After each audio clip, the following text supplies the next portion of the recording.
G'day everyone, and welcome to Away and Awake, or welcome back if you've been before. Today is a special edition. This is the first entry in a journal that I'll be keeping regarding a journey that I'm taking to Europe, something of an adventure in relation to my dreams. So I'm going to start by talking about a very complex dream that I had in 2017, which is already on the channel, so I will link to that full description, but give you an overview here as well, and then explain to you the connection between that dream and what's happening now in Europe this year. And it's quite a poetic and beautiful story, so hopefully you'll stick with me. Just in terms of a little bit of housekeeping, you'll find in the description a link to this dream that I'll describe, also some other links to Twitter, etc. So and of course, if you'd like to stick with me on this journey, do subscribe. I'd love to see some people following along and have an engaged conversation around our dreams together. Excuse me. So I'll start by talking briefly about a dream that I had in 2017 on February 14th. And this related to a rhinoceros. In fact, I'll show you. You can see at the top there, the golden rhino looking down on us. So this rhinoceros has been a significant dream figure in my life over the last kind of 7 years, and it's come to a very interesting place earlier this year. So the dream was a non-ordinary one. So if you've seen the channel before, you'll know, but if you haven't, let me briefly explain that over the last decade, I've had some very complex, non-ordinary states of consciousness that occur spontaneously during sleep and create a whole host of strange, otherworldly sensations, emotions, thoughts, physical realities. And this was one of those dreams, one of the more powerful ones that I've had. And it started life as a very straightforward, normal dream where everything was just pretty pedestrian, but there was a small rhinoceros in the scene, and it wandered over to me. I was lying down on some grass, and it started to nudge its nose into my shoulder. And it was at this point that it started to convert into a more complex and lucid dream, where I could feel this physically occurring to my body, and within a few moments the scene had transitioned to effectively a waking state of consciousness where I was in my room, everything was as normal. Often these non-ordinary dreams are not like that. They're very much an alternate kind of setting, but this here rendered me in a virtually normal waking state, except for the presence of this rhinoceros in the room, suspended in this kind of translucent glowing form at the ceiling above my bed. So I was lying there looking up at this thing, knowing that I was in one of these dreams, but otherwise feeling entirely awake and in the regular world. And wondering what was about to happen, where this dream would go, because of course these dreams take some very wild turns and twists and turns and present some very, very fascinating states of sensation and awareness. And as I watched,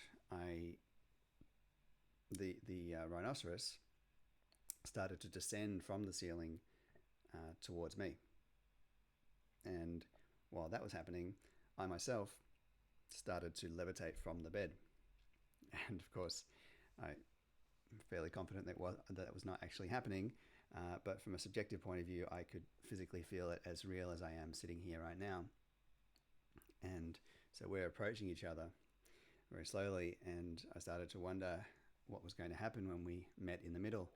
And the emotional complexity of these dreams can really ratchet up, and even at this point, it was quite intense to be involved in this situation, and the cognitive dissonance of it all, as well as the wonder and awe.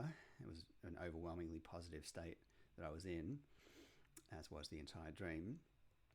And as we approached each other and met in the middle, what happened was not that we kind of touched and stopped, but that the rhinoceros and I continued to move until we were fully merged into each other's bodies, and I could physically feel the flesh of the rhinoceros integrating with mine, which is always very curious to have these sensations that are physically impossible and that you've never had before. I've never experienced another person's flesh meshing with mine, or another being's flesh. But in this case, it was happening, and I was feeling it with a fidelity that was very profound and unambiguous. And I think I won't continue explaining the dream. This gives you the thrust of that there was a rhinoceros involved in a very profound way. It gets much more elaborate and heavenly from this point on. But I'll leave you to have a look at the full description, which I've written out in as close detail and as poetically as I can. You can also listen to that as a video. But it explains the backdrop to this situation that's happening this year with the Dream Conference. So in a later video, I might explain a bit more about the backstory behind this. But earlier in the year, around in February rather, I had reason to Google the date of that dream, February 14, 2017, and the word rhinoceros, to see whether anything interesting happened on that day regarding rhinoceroses. And sure enough, it turned out that a couple of hours before that dream, there was a rhinoceros born in Rotterdam Zoo by the name of Karuna. And there's a website that keeps a track of these details. And I found that quite wonderful and amazing. And I'm not a person who instinctively draws direct relationships between dream material and the waking world. Certainly not of this kind of extended nature beyond my own personal sphere in life. But I thought it was quite poetic that it happened to coincide. And I thought, I wonder if I could find a way to meet this Karuna. And the website suggested that it had been bred there and was intended to be sent to Peru. And it turned out it was quite difficult to try to do any sort of investigation with Peruvian zoos because they're not as sophisticated in their online presence, etc. But I thought, well, it was born in Rotterdam, so the Rotterdam Zoo presumably knows something about the situation. And sure enough, I emailed them with a brief question saying, is this rhino still with you? And they said yes. In fact, I said, do you know where she is now? And they came back saying, well, actually, she's still here with us at Rotterdam. And they were quite curious as to why, out of the blue, 7 years down the track. In fact, it was February 12th that I was doing this, I think, and February 14th, 2017 was the dream. So almost 7 years to the date after her birth, they were getting an inquiry about her. And I explained in brief detail that I'd had this very transcendent dream, and they were very lovely and intrigued by that, and were very welcoming in suggesting that I come and visit. Now, how this ties in with my journey this year to Europe, I mean, it obviously goes without saying that I'll be visiting the rhino, but in January, before all of this had happened, I had come across the International Association for the Study of Dreams and their conference, which is in the Netherlands, in June. And being that I've had such a complex history of dreams and never really formally engaged with them, I thought it was time to try to venture into that world. And I booked a refundable flight so that I had the option of pulling out, but also booked the conference and signed up as a volunteer for it. But I was very much in the mind that I would likely pull out. It was odds against the trip happening because I have some fairly complicated health challenges, and so traveling and enjoying my travel and coping with the energetic demands of travel is not a trivial matter for me. So I thought that I probably would end up pulling out, and indeed I think by February I was feeling like it was possibly a bit of a pipe dream. And then came the discovery of Karuna in Rotterdam. And when I first saw the reference to her, it didn't click that Rotterdam was in the Netherlands. I just thought of it as a city in Europe. And when the penny dropped, I realized that this is amazing. Now I have this very strong motivation to visit the Netherlands, to see this rhino, who is a dream object 7 years gone, that is now the main motivating force towards getting me to this conference. And whatever the experience of meeting Karuna will be like, and whatever,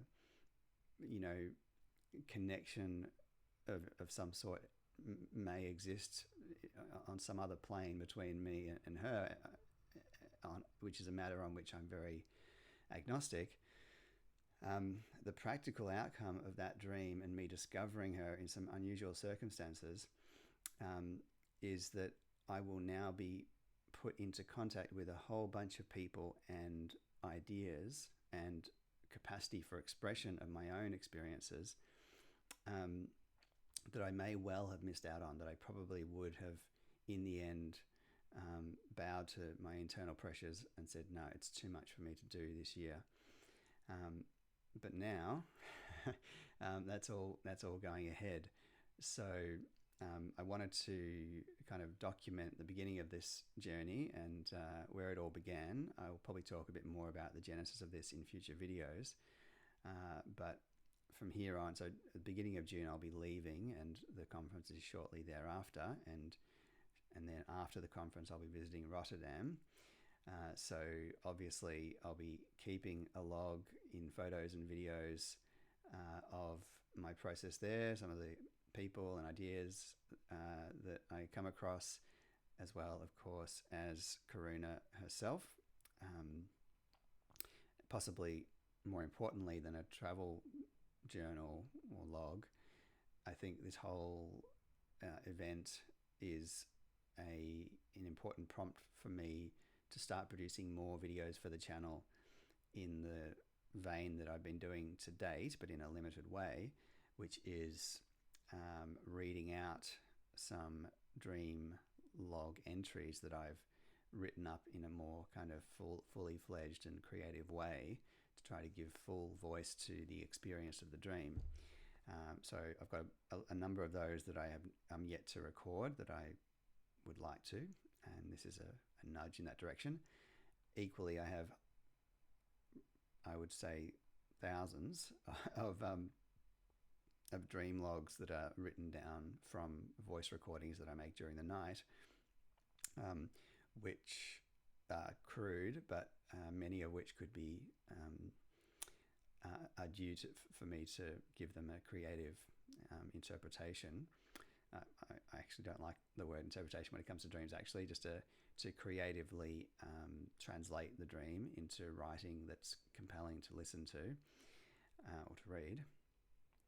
So I think that's what possibly, hopefully most of my new content in the next month or so will be those, and they'll be interspersed with some updates on my travels and my discoveries. It looks like I may actually also manage to tie in a longer stay doing some volunteering at a yoga and meditation retreat that I attended some years ago. I'm still waiting on confirmation of that, but fingers crossed. So that's where we're at the moment. And I hope that has intrigued some of you and that you'll be interested to follow me along that journey. And hopefully over time I can start to really build the channel out. I do another channel as well on a completely different subject matter to do with crossword puzzles, cryptic crosswords. And I've been doing a lot more content on there, very regular content versus here.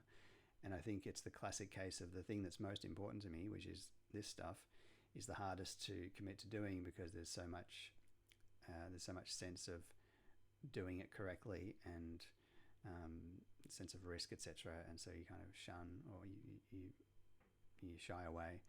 So I'm trying to shy towards now and get busy with building this out. At the moment, it's primarily been a platform for discussing my own dreams, or really just reading my own dreams with a little bit of discussion occasionally.